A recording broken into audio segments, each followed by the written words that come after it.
Vijay Singh not present. Shri Shiv Pratap Shukla,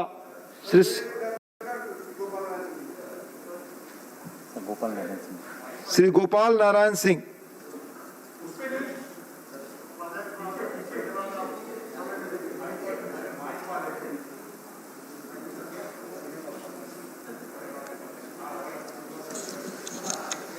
अध्यक्ष महोदय, मैं इस बिल का पूर्ण रूप से समर्थन करता हूं और सबसे पहले मैं धन्यवाद करूंगा इस मंत्रिमंडल का और खासकर प्रधानमंत्री जी का, जो उन्होंने 55 साल के बाद 55 सालों के बाद इस बिल जो स्टैटिक पोजीशन था उसको तोड़ने के लिए उन्होंने इस संशोधन बिल को लाया।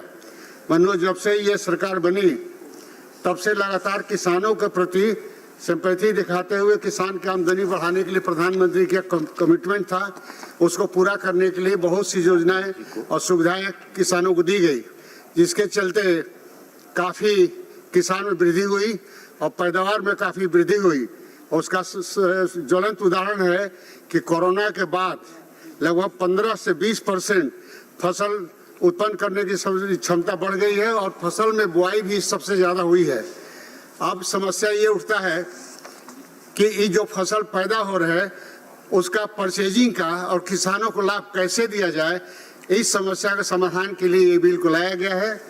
हमारे पास सिर्फ एफसीआई या सरकारी 2-3 योजनाएं या पैक्स के माध्यम से ही किसानों से फसल खरीदा जाता था, जिसमें भी काफ़ी धांधली होती थी और हमारे यहाँ इस पर इन्वेस्ट करने वाले लोगों की कमी थी, जिसके चलते परचेजर खरीद करने वाले लोगों की संख्या कम थी, जिससे किसान अपने 6-6 महीना 7-7 महीना दाम के लालच में अपने घर में ही पैदा रखते थे लोग, जिसके चलते काफ़ी बर्बादी भी होती थी।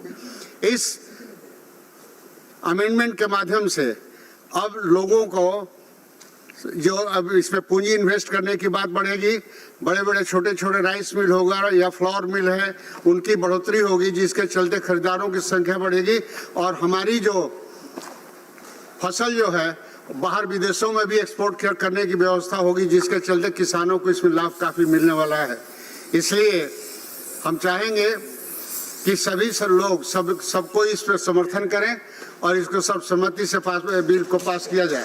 इसके लिए धन्यवाद। और दूसरी चीज मैं कहूँगा कि कॉन्ट्रैक्ट के बारे में जो कल 2 दिन से हल्ला सुन रहा हूँ, हमारे देहात में जिसको खेती जमीन नहीं है और जिसके पास खेत है वो खेती नहीं कर सकते थे, आज भी मालगुजारी कॉन्ट्रैक्ट लेवल पर कॉन्ट्रैक्ट के हिसाब से वहाँ खेती की जाती है।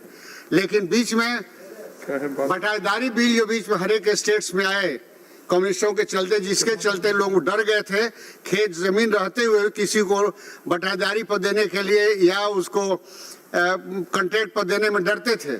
इस बिल के आने की इस अमेंडमेंट के आने के बाद अब स्पष्ट हो गया कि कोई आदमी उससे रोक नहीं होगा, जिसके पास जमीन है खेती नहीं कर सकते थे वो गांव में लोग उसको जमीन अपना मालगुजारी पर जिसको ठेका कहते हैं लेने के बाद उस पर फसल को उगाई करेगा, वो भी लाभ उठाएगा और जमीन वालों को भी लाभ मिलेगा।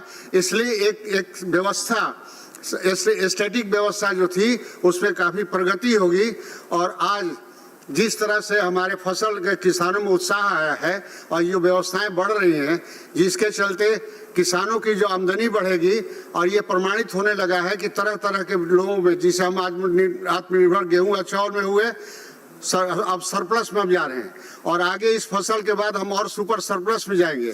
इसलिए अगर हम आमदनी अगर हमको नहीं मिलता है, खरीदने वालों की संख्या नहीं बढ़ाते हैं, मास्क लगा लीजिए,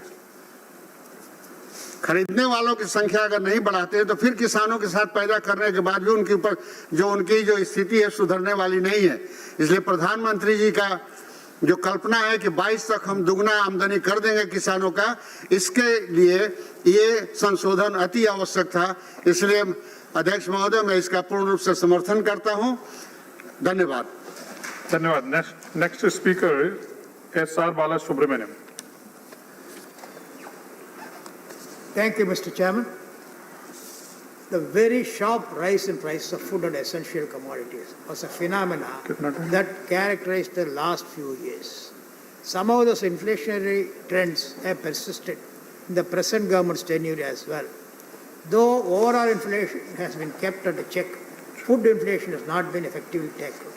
some decisive action by the Government of India is essential to ensure that the